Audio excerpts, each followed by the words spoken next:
আমার চ্যানেলে প্রকাশিত সকল কন্টেন্ট শুধুমাত্র শিক্ষামূলক ও বিশ্লেষণমূলক দৃষ্টিভঙ্গিতে তৈরি। গল্পের ঘটনা দর্শক প্রেরিত এবং এই চ্যানেল কোনোভাবেই অবৈধ কর্মকাণ্ডকে উৎসাহিত করে না। আমি টুম্পা, আর আপনি শুনছেন RJ টুম্পা। শুরু হোক আজকের গল্প। বিয়ের পর প্রথমবার শ্বশুরবাড়ির চৌকাঠ পেরিয়ে যখন নিজের ঘরে পা রাখলাম, সেই ফুলশয্যার রাতে আমার স্বামী আমার দিকে ফিরেও তাকাল না। নিষ্পাপ শিশুর মতো বিছানায় শুয়ে পড়ল সে। আমি মনে কষ্ট নেই তার পাশে শুয়ে পড়লাম। মাঝরাতে হঠাৎ অনুভব করলাম কেউ একজন আমার শরীরে হাত দিচ্ছে। প্রথমে ভেবেছিলাম হয়তো আমার স্বামীই হবে, কিন্তু চোখ খুলে যা দেখলাম তাতে আমার আত্মা কেঁপে উঠল। আমার সামনে দাঁড়িয়েছিলেন আমার শ্বশুরমশাই, আর তার চোখে ছিল এক ভয়ঙ্কর নোংরা দৃষ্টি। তাকে দেখে মনে হচ্ছিল যেন তার জিভ থেকে লালা ঝরছে। আমি ভয় সরে যেতেই তিনি বলে উঠলেন, বৌমা, আজ রাতে আমি তোমার সাথে থাকব। আমার মনের ইচ্ছা আমি পূরণ করব। এই কথা বলেই তিনি আমার ইচ্ছার বিরুদ্ধে গিয়ে আমার ওপর জোর খাটাতে শুরু করেন। আমার সম্মানটুকু কেড়ে নিতে তার একটুকুও বুক কাঁপল না। আমার অসহায় আর্তনাদ সেই বন্ধ ঘরের মধ্যেই মিলিয়ে গেল। সবচেয়ে আশ্চর্যের ব্যাপার হলো, আমার স্বামী পাশেই ঘুমিয়েছিল, কিন্তু সে কিছুই জানতে পারল না। আমার জীবনের এই ভয়ঙ্কর সত্য ঘটনা শুনলে আপনারাও হয়তো চমকে উঠবেন। কেন আমার স্বামী চোখের সামনে সব দেখেও নির্বিকার থাকত, সেই উত্তর আপনারা এই গল্পটি শেষ পর্যন্ত পড়লেই পাবেন। আমার নাম আনিকা। খুব সাধারণ এক গরিব ঘরে আমার জন্ম। বাবা অন্যের বাগানে মানির কাজ করতেন। তা থেকে যা আয় হতো তা দিয়েই আমাদের সংসার কোনো রকমে চলত। সংসারের সব কাজ আমিই সামলাতাম, কারণ আমার মা দীর্ঘদিন ধরে অসুস্থ ছিলেন। পরে আমরা জানতে পারি আমার মায়ের শরীরে এক জটিল রোগ বাসা বেঁধেছে, যার চিকিৎসার জন্য প্রায় 5 লক্ষ টাকা প্রয়োজন। যেখানে আমাদের নুন আনতে পান্তা ফুরায়, সেখানে এত টাকা জোগাড় করা ছিল স্বপ্নেরও অতীত। তবু আমার বাবা হাল ছাড়েননি। তিনি পরিচিত এক ধনী ব্যক্তির বাড়িতে আমার জন্য একটি কাজের ব্যবস্থা করেছিলেন। কাজটি ছিল সেই ধনী ব্যক্তির 26 বছর বয়সী একমাত্র ছেলেকে দেখাশোনা করা।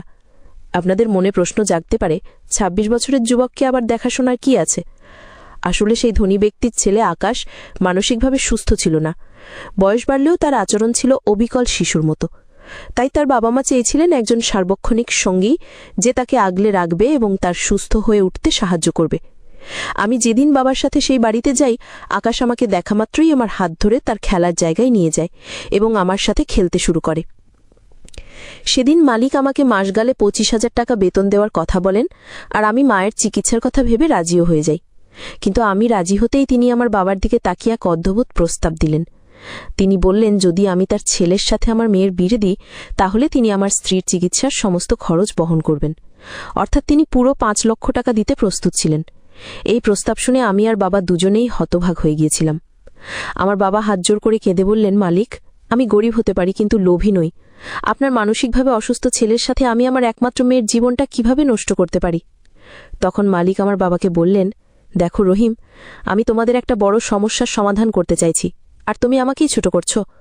তোমার টাকার প্রয়োজন, আর আমার ছেলের জন্য একজন যত্নবান স্ত্রী প্রয়োজন, যে তার খেয়াল রাখবে এবং তার সুস্থ হয়ে উঠতে সাহায্য করবে। যদি এই বিয়ের বিনিময়ে আমার অসুস্থ মা সুস্থ হয়ে ওঠেন, তাহলে আমার কোনো আপত্তি নেই। আমার সম্মতিতে মালিক খুব খুশি হলেন। বাবা আমার দেখে অবাক হয়ে তাকিয়ে রইলেন। তিনি আমার হাত ধরে বললেন, মা, এ তুই কি করলি? একটা পাগলের সাথে বিয়ে করে নিজের জীবনটা নষ্ট করিস না। আমি বাবাকে জড়িয়ে ধরে বললাম, বাবা, মায়ের জীবনের চেয়ে আমার জীবন বড় নয়। তোমরা ভালো থাকলেই আমি ভালো থাকব। এই বিয়ের বিনিময়ে যদি মাকে ফিরে পাই, তাহলে আমার কোনো দুঃখ থাকবে না। আমার কথা শুনে বাবা কান্নায় ভেঙে পড়লেন। 7 দিনের মধ্যেই খুব সাধারণ আয়োজনে আমাদের বিয়ে হয়ে গেল। আমি শ্বশুরবাড়িতে এলাম। ঘরে ঢোকার সাথে সাথেই আমার স্বামী তার বাবাকে বলল, বাবা, আমার নতুন খেলনা কোথায়? তুমি তো বলেছিলে বিয়ে করলে অনেক খেলনা দেবে। শ্বশুরমশাই তাকে বললেন, আকাশ, তোমার সব খেলনা তোমার ঘরে রাখা আছে। এ কথা শুনে আকাশ ছোট বাচ্চার মতো হাততালি দিতে দিতে ছুটে নিজের ঘরে চলে গেল। আমার শাশুড়ি আমার মাথায় হাত বুলিয়ে বললেন, বৌমা, আজ থেকে আকাশের সব দায়িত্ব তোমার। তুমি ওর খেয়াল রেখো। এরপর তিনি আমাকে আকাশের ঘরে নিয়ে গেলেন। ঘরে ঢুকে দেখি আমার স্বামী খেলনা নিয়ে খেলতে খেলতে মেঝেতেই ঘুমিয়ে পড়েছে। আমি তাকে বিরক্ত না করে বিছানায় গিয়ে শুয়ে পড়লাম। সারাদিনের ক্লান্তিতে আমারও খুব ঘুম চলে এলো। গভীর রাতে অনুভব করলাম কেউ আমার শরীরের কাপড় সরিয়ে পায়ে হাত দিচ্ছে, কোমরে হাত দিচ্ছে। আমি ভয়ে চোখ খুলতেই দেখি আমার শ্বশুরমশাই আমার সামনে দাঁড়িয়ে, তার চোখে সেই কুৎসিত দৃষ্টি। আমি তাড়াতাড়ি নিজেকে সামলে নিয়ে ভয়ে ভয়ে জিজ্ঞেস করলাম, আপনি এখানে কি করছেন? তিনি এক ক্রূর হাসি হেসে বললেন, বৌমা, আমার ছেলের সাথে তোমার বিয়েটা তো শুধু লোক দেখানো। ও তো একটা পাগল, ও তোমাকে কোনো দিন সুখী করতে পারবে না। আর আমি ওর পিছনে 5 লক্ষ টাকা এমনি এমনি খরচ করিনি। তোমাকে প্রথম দিন দেখেই আমার পছন্দ হয়ে গিয়েছিল। আমি নিজের স্বার্থেই তোমাকে এই বাড়িতে এনেছি। আজ রাতে আমি তোমার সাথেই থাকব। তার কথা শুনে আমার পায়ের তলা মাটি সরে গেল। আমি সাহস সঞ্চয় করে বললাম, ছি, আমি আপনাকে বাবার মতো সম্মান করতাম। আপনি এত জঘন্য মানসিকতার মানুষ? আমি আপনার ছেলের স্ত্রী, আপনার পুত্রবধূ। আমার সাথে এমন অন্যায় করবেন না। আমার কথা শুনে তিনি ধমকে উঠলেন, একদম চুপ। বেশি কথা বললে আমি তোমার মায়ের চিকিৎসা এক্ষুনি বন্ধ করে দেব। তোমার মা এখন হাসপাতালে আছে। যদি আমার কথা না শোনো তাহলে তার মৃত্যুর জন্য তুমিই দায়ী থাকবে। তার এই হুমকিতে আমি ভেঙে পড়লাম। আমি তার পায়ে ধরে কাঁদতে কাঁদতে বললাম, আমার জীবনটা নষ্ট করবেন না।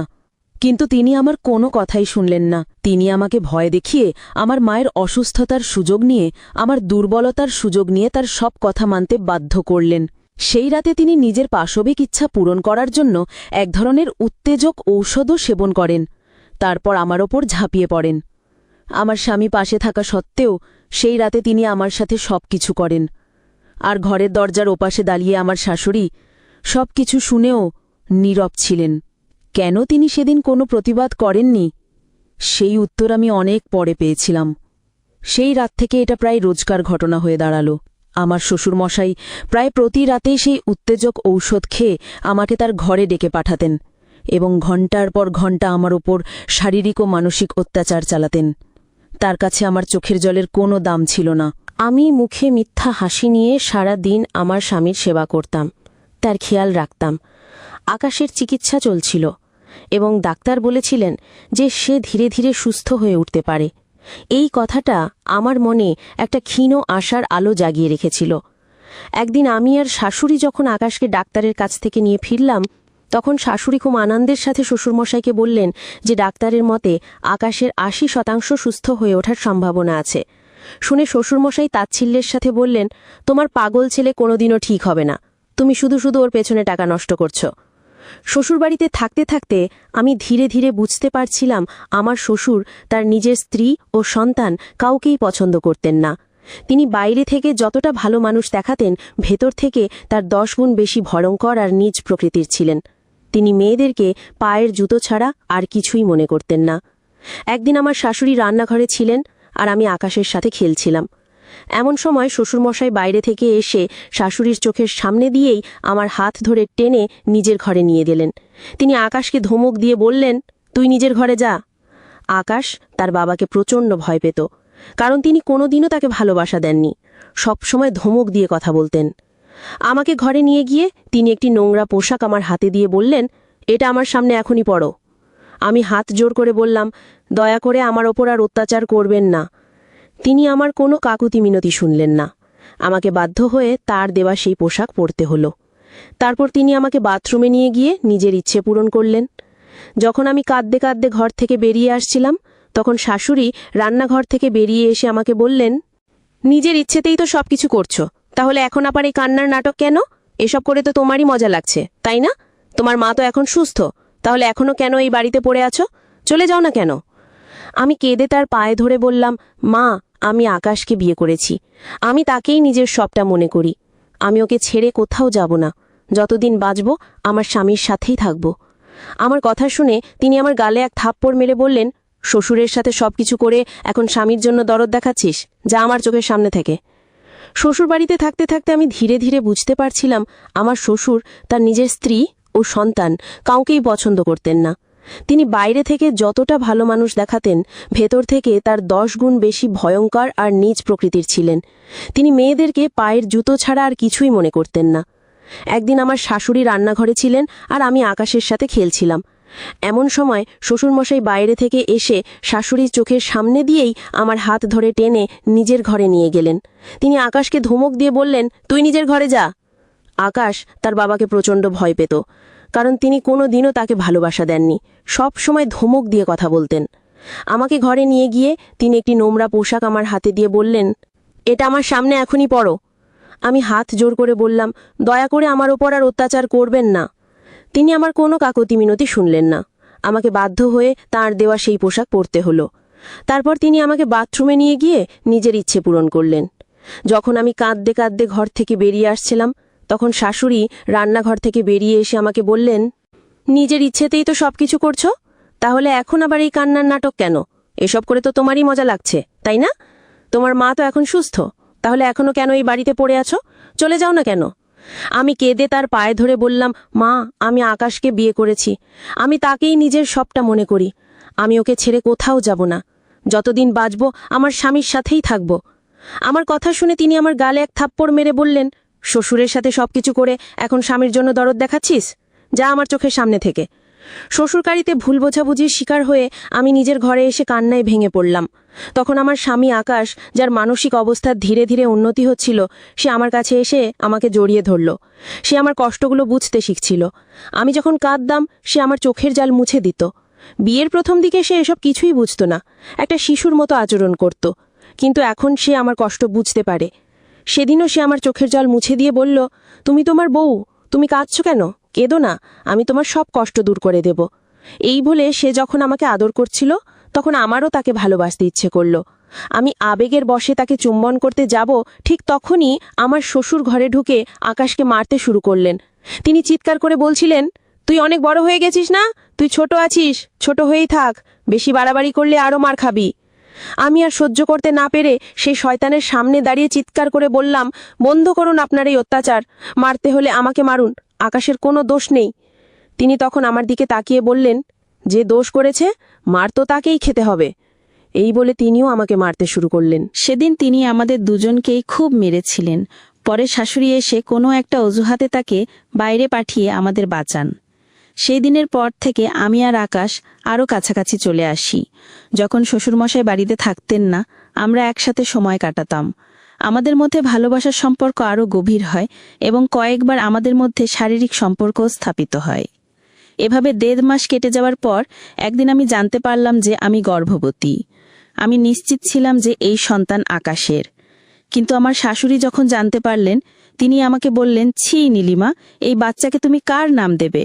লোকে যখন জানবে এটা তোমার শ্বশুরের বাচ্চা, তখন সমাজে মুখ দেখাবে কি করে? আমি তখন শাশুড়িকে বললাম, মা, আপনি ভুল ভাবছেন, এই সন্তান আকাশের। তিনি প্রথমে বিশ্বাস করতে চাননি, কিন্তু আমি পেটে হাত দিয়ে কসম খেয়ে বললাম যে এটা আকাশের সন্তান। তখন তিনি আমার কথা বিশ্বাস করলেন। পরদিন রাতে শ্বশুরমশাই আবার আমার হাত ধরে তার ঘরে নিয়ে যাওয়ার চেষ্টা করলে আমি বাধা দিয়ে বললাম, আমাকে ছাড়ুন, আমার শরীর ভালো নেই, আমি গর্ভবতী। তিনি অবাক হয়ে বললেন, কি, তুমি গর্ভবতী? এই বাচ্চা কিছুতেই রাখা যাবে না, লোকে জানলে আমার সম্মান থাকবে না, সবাই ভাববে এটা আমারই সন্তান। আমি ভয়ে তাকে সত্যিটা বলতে পারিনি। তিনি বললেন, কাল সকালেই তুমি আমার সাথে ডাক্তারের কাছে যাবে এই বাচ্চা নষ্ট করার জন্য। আমি রেগে গিয়ে বললাম, আপনি মানুষ নন, একটা শয়তান। আমি আপনার অনেক অন্যায় সহ্য করেছি, কিন্তু আমার সন্তানকে আমি কিছুতেই নষ্ট করব না। তিনি তখন সিঁড়ি থেকে নেমে এসে আমার গালে এক থাপ্পড় মেরে বললেন, তোর খুব সাহস হয়েছে তাই না? এই বাচ্চা তোকে নষ্ট করতেই হবে। এই বলে তিনি মদের বোতল হাতে নিয়ে নিজের ঘরে চলে গেলেন। আমার শাশুড়ি আমার কাছে এসে আমাকে জড়িয়ে ধরে বললেন, তোর চিন্তা নেই আনিকা, আমি কিছু একটা ব্যবস্থা করব, তোর সন্তানের কোনো ক্ষতি আমি হতে দেব না। সেই রাতে আমার দুশ্চিন্তায় ঘুম এলো না, কিন্তু পরদিন সকালে যা দেখলাম তাতে আমাদের পায়ের নিচের মাটি সরে গেল। সেই মানুষটি যিনি ক্ষমতার দম্ভে অন্ধ হয়ে গিয়েছিলেন, তিনি তার নিজের ঘরেই নিষ্প্রাণ অবস্থায় পড়েছিলেন। পরে জানা গিয়েছিল অতিরিক্ত মদ্যপান এবং নিজেকে উত্তেজিত রাখার জন্য নানা রকম ওষুধ সেবনের ফলেই তার হৃদযন্ত্র বিকল হয়ে গিয়েছিল। প্রকৃতি যেন তার অপকর্মের শাস্তি তাকে এভাবেই দিয়েছিল। তার মৃত্যুর জন্য আমার বিন্দুমাত্র দুঃখ হয়নি, কারণ তিনি শুধু আমার সাথেই নয়, আমার স্বামী আর শাশুড়ির সাথেও চরম অন্যায় করেছিলেন। আজ আমাদের বিয়ের 4 বছর হয়ে গেছে, আমাদের একটি 3 বছরের ফুটফুটে সন্তান আছে, আর আমার স্বামী আকাশ এখন সম্পূর্ণ সুস্থ। আমি আমার স্বামী, সন্তান আর শাশুড়িকে নিয়ে খুব সুখে সংসার করছি। কথায় বলে, ভালো কাজের ফল সবসময় ভালোই হয়। বন্ধুরা, আজকের গল্পটি এখানেই শেষ করছি। গল্পে কোনো ভুল ত্রুটি হলে ক্ষমা করে দেবেন। গল্পটি ভালো লাগলে অবশ্যই অন্যদের সাথে শেয়ার করবেন।